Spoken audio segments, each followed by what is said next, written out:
Pria itu segera menyadari bahwa tetangga sebelahnya, Tuan Wang, sedang bertengkar dengan istrinya. Dia tidak percaya dan mengucek matanya. Dia pikir matanya sedang bermasalah. Jadi dia melihat lagi dengan seksama. Hasilnya tetap jelas terlihat. Barulah pria itu menyadari bahwa dia benar-benar memiliki mata batin. Keesokan harinya, dia mengikuti CEO cantik ke pameran batu permata dan berharap bisa mendapatkan kesempatan. Pria itu mengambil nafas dalam-dalam dan menggunakan mata batinnya untuk melihat sekeliling. Dia menemukan satu batu di ujung yang berbeda dari yang lain. Maka dia segera mendekat dan bertanya, "Berapa harga batu ini, Pak?" 50.000. Pria muda itu terdiam setelah mendengar. Karena dengan gajinya 3.000 sebulan, dia sama sekali tidak mampu membeli batu itu. "Bagaimana? Apakah kamu juga ingin berjudi batu? Jika Anda percaya padaku, Pak An, maka belilah batu ini. Anda bisa mendapatkan keuntungan 2 kali lipat." Namun sang pemilik toko dengan baik hati mengingatkannya. Begitu dilihat, dia jelas amatir. Bermain judi batu tidak hanya dengan menebak. Jangan sampai kalah besar dalam sekejap. Orang tua di samping juga berkata, dia bermain judi batu sendiri selama puluhan tahun. Ini pertama kalinya mendengar seseorang memuji batu laut seperti ini. Biarlah anak muda itu berhati-hati agar tidak malu. Pria berkacamata bahkan mengejeknya. Sama-sama sampah seperti batu ini. Mengatakan dia suka memamerkan diri di depan wanita kaya. Mengapa bicara seperti itu? Aku berkata padamu, batu ini bisa dijual minimal 50.000. Buka mata kalian dan lihat dengan jelas. Lihatlah dirimu ini. Pria hidup bergantung pada wanita tapi pandai bual besar. Jika hari ini kamu bisa menjual seharga 50.000, aku akan makan batu sampah ini di lantai. Baiklah, nanti aku akan panggil ambulans untukmu. Pria itu segera membuat bosnya tenang. Mengklaim dia tidak akan salah melihat. Kemudian pria itu meminta bosnya untuk memotong batu tersebut. Kelompok penonton pipi di tengah tatapan penuh harapan. Bos segera memotong batu itu. Namun ketika dia memegang batu yang terbelah, saat dia mendekati pria itu, memberitahunya bahwa batu itu terpotong tidak rata. Orang-orang mengejek pria itu melihat situasi tersebut. Bersikap sombong di siang hari, malamnya kena batunya. Tidak mendengarkan nasihat orang tua, merugi di depan mata. Sekarang sudah tidak bisa mengembalikan modal. Beruntung ada direktur cantik. Menghiburnya dengan mengatakan itu hanya main-main.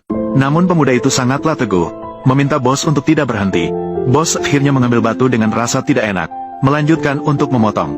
Seketika, semua sekali lagi memusatkan perhatian pada batu itu. Sudah naik, sudah naik, sudah naik. Ya ampun, saudara. Ya ampun, keluar hijau. Ya ampun, lanjutkan memotong. Ya, pemuda, aku tawar 200.000 untuk bahan ini, bagaimana? Tadi kan kamu bilang dia hidup bergantung pada orang lain. Pemuda, aku tawar 300.000. Aku akan segera memberikan uang kepada kamu. Tidak dijual.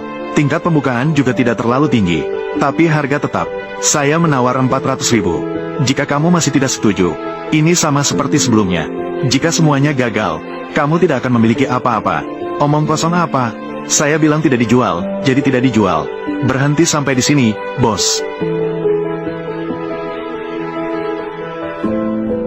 Sudah naik, sudah naik. Naik, astaga, ini apa sih? Ini barang bagus. Harga lebih dari 500.000. Kamu keren, anak muda. Saya benar-benar melihatnya. Tadi kan kamu bilang, jika tidak seharga 500.000, makan batu saja. Semua orang menonton pipi Guan, bertaruh dan siap menerima kekalahan. Urusanmu apa?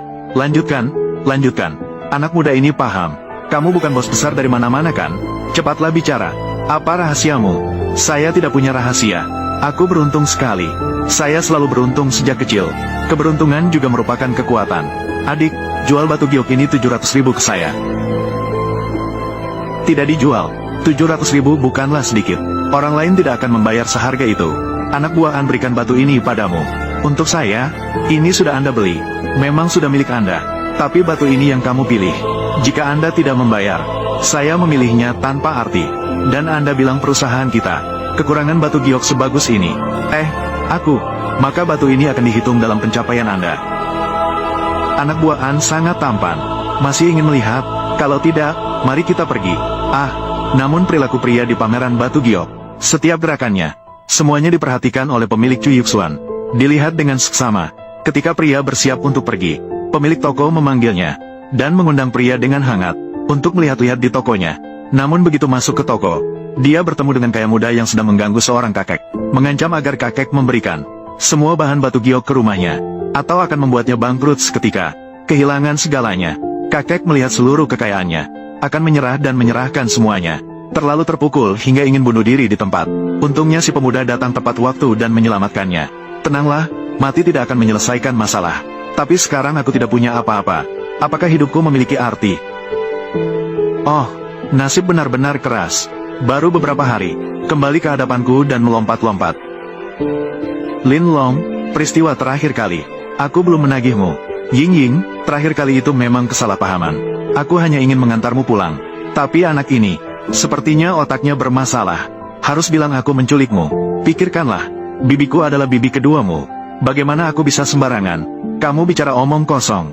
Ternyata hanya beberapa hari yang lalu, pria kecewa di tempat kerja minum sampai mabuk. Berjalan terhuyung-huyung pulang. Tidak disangka malah bertabrakan dengan anak konglomerat. Menarik CEO wanita yang masih linglung. CEO wanita menangkap perangan lembut pria itu. Namun diberi peringatan oleh anak konglomerat untuk tidak ikut campur. Pria itu tidak punya pilihan selain membiarkan mereka pergi. Namun pria itu selalu merasa bersalah. Maka dia mengejar ke kamar anak konglomerat. Menendang anak konglomerat jatuh.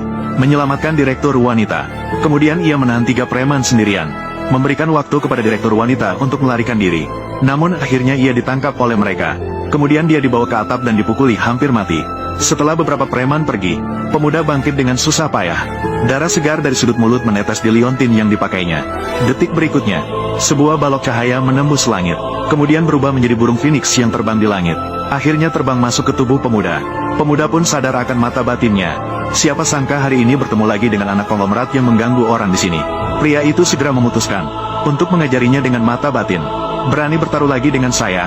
Apa yang bisa saya pertaruhkan dengan orang miskin sepertimu? Jadi kamu tak berani? Nikmatilah. Lucu. Ini pertama kalinya ada yang berani bicara seperti ini padaku. Baiklah. Aku memberimu kesempatan ini. Kamu ingin bertaruh apa? Jika aku menang, ambil bahan mentah ini dan kembalikan pada paman ini. Ingin menjadi pahlawan? Aku memberimu kesempatan ini. Jika aku menang, aku ingin kedua tanganmu. Tidak masalah. Aku, Hai Liang, tidak bisa. Jika kalah, bagaimana? Tenang saja. Saya tidak akan kalah. Barusan di Guild Batu Giok tidak ada. Tidak sekarang. Nak muda, jangan sekali-kali. Aku berada dalam keadaan seperti ini. Semua ini karena aku terlalu percaya diri. Yang menyebabkan ini. Aku tidak bisa membiarkanmu menggantikanku. Jadi aku, paman, bukan hanya untukmu. Saya juga ingin membuat seseorang merasakan rasa gagal. Kamu bicara tentangku? Baiklah, ayo, biar aku rasakan.